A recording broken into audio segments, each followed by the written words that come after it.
This is going to be a video about morality.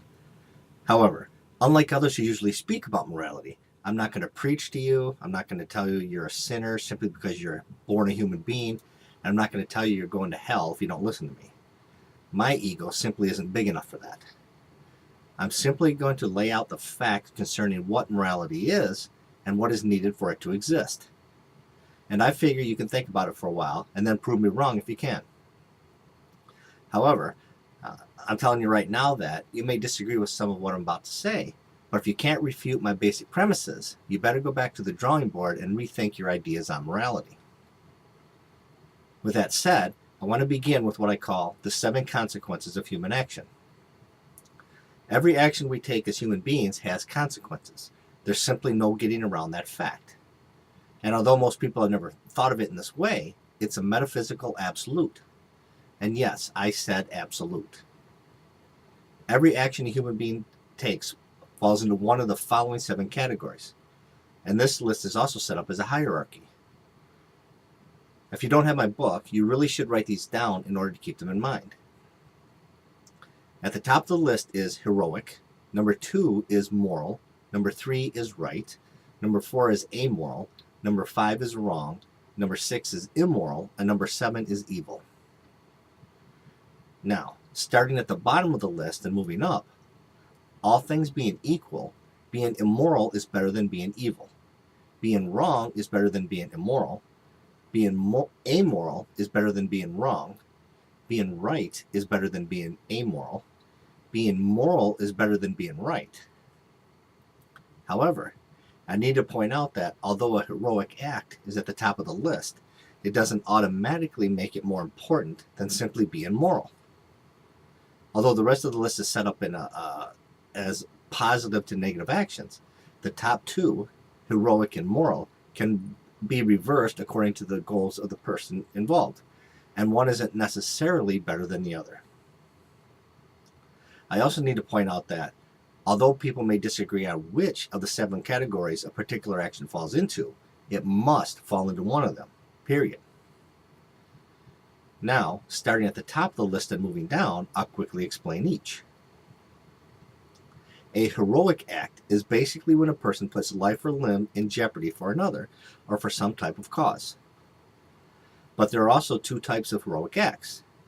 An act of moral heroism, meaning being heroic for a good, moral, or just cause, or an act that's heroic but not necessarily good, moral, or just. People who committed acts of moral heroism were people like Socrates, Jesus, Frederick Douglass, Gandhi, Martin Luther King Jr., Oskar Schindler, etc. These were people who put their lives on the line when they themselves wouldn't be the only possible beneficiaries. As to an act that's heroic, but not necessarily good, moral, or just, I'm speaking of people such as Alexander the Great, Genghis Khan, Attila the Hun, Christopher Columbus, Napoleon, etc. These were people who committed heroic acts, but yet not really for a good, moral, or just cause. Of course, people will argue about exactly who should be on each of these lists, but for now, I'm just trying to make a recognizable distinction between the 2 types. People need to keep in mind that immoral people can commit heroic acts. They're just not morally heroic acts. I'm just trying to show that there's a difference between committing a heroic act and committing an act of moral heroism onto a moral act. In essence, moral acts are things such as telling the truth, having integrity, being responsible, being trustworthy, being just, etc. But it must be remembered that committing a moral act does not make you a moral hero. A moral hero is someone who puts himself at risk and goes beyond the so-called call of duty, not just someone who is simply being moral. In essence, being moral is about being virtuous in typical everyday circumstances. It's about having principles and sticking to them. It's about being consistent and not hypocritical. It's about having the courage of your convictions, etc.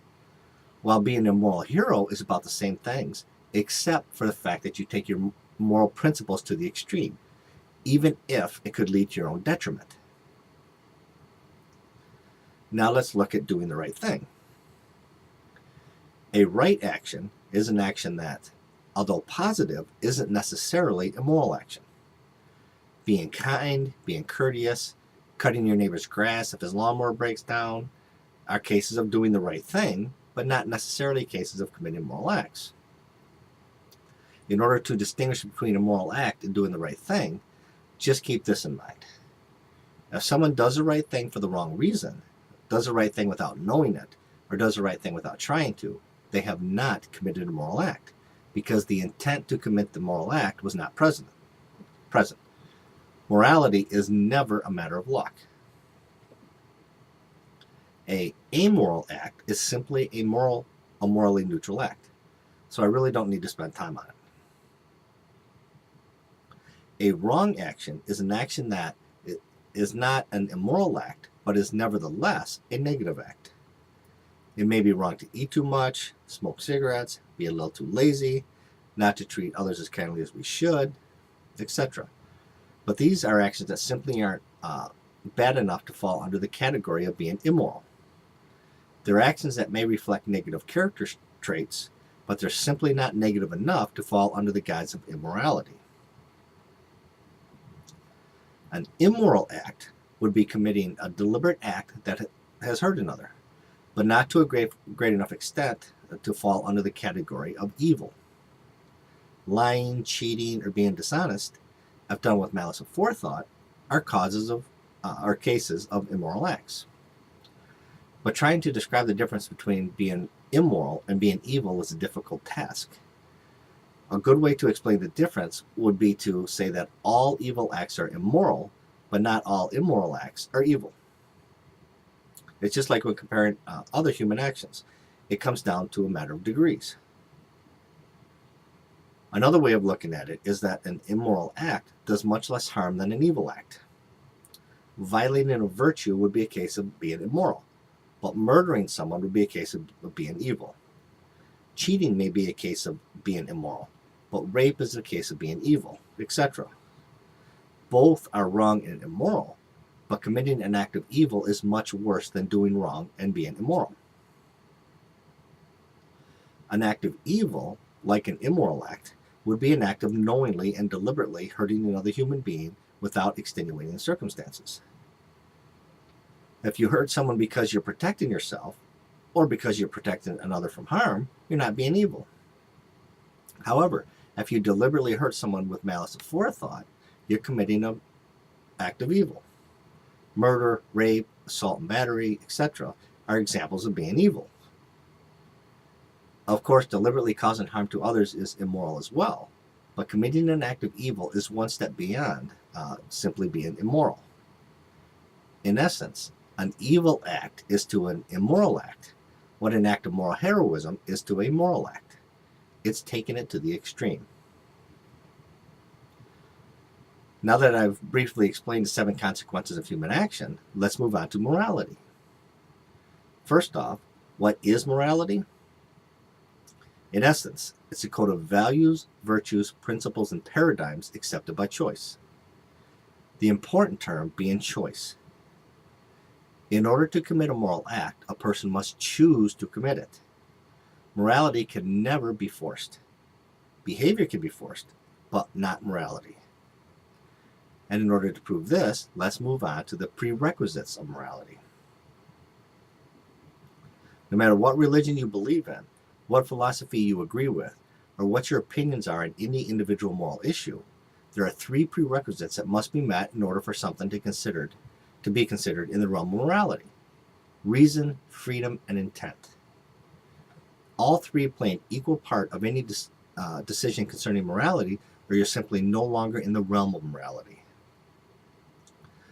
Of course, there's much more to living a moral life than reason, freedom, and intent, but it must begin with all 3. So let's begin with reason. Reason, rationality, volitional consciousness, whatever you wish to call it, in order to commit a moral act, a being must know he's committing a moral act. He must have the intellectual abilities to identify that there is such a thing as morality, that there is such a thing as justice, that there is such a thing as right and wrong, etc.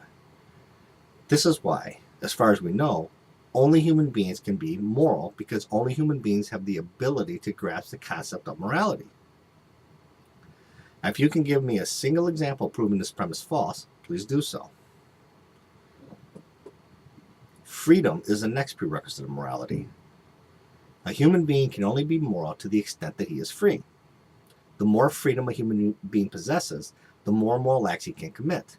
The less freedom a human being possesses, the less moral acts he can commit. But the fact remains that, in order to commit a moral act, a person must have the freedom to commit it. If you can give a single example proving this premise false, please do so. The third prerequisite of morality is intent. In order to commit a moral act, a person must intend to do so. If there was no intent, no moral act could have possibly been committed. It's that simple. In essence, morality is never a matter of luck, but a matter of deliberate, conscious choice. If you can give a single example proving this premise false, please do so. Last but not least, I want to make a personal observation and commitment. In my opinion, everyone, and I mean everyone, should strive to commit at least one important, morally heroic act by the end of their lives. Now, I'm not saying everyone should immediately run out and become a martyr, although it would be nice if some did. Only that, by the end of your life, you should dedicate yourself to a just cause and go out as a hero. And yes, that is exactly what I'm planning to do myself. After my responsibilities are fulfilled and I have accomplished what I want to accomplish, you're damn right I plan on going out for the cause of freedom. What cause could be greater? I mean, how long are Americans going to allow their government to commit treason against their own country? Believe it or not, that's exactly what's happening. Where are the men of action? Where are the morally heroic? Thomas Paine, Thomas Jefferson, Samuel Adams, Patrick Henry, Crazy Horse, Sitting Bull, Frederick Douglass, Martin Luther King Jr., Jesus, Gandhi, Booker T. Washington, Davy Crockett, William Wallace, Joan of Arc, Susan B. Anthony, and all others like them. Yes, in many aspects, these people are very different from each other, but they were all people who stood up against injustices and attempted to do something about them. I watched the movie Gran Torino a little while ago. What we need are real-life people like Clint Eastwood's character. What we need are freedom-loving, morally heroic human beings.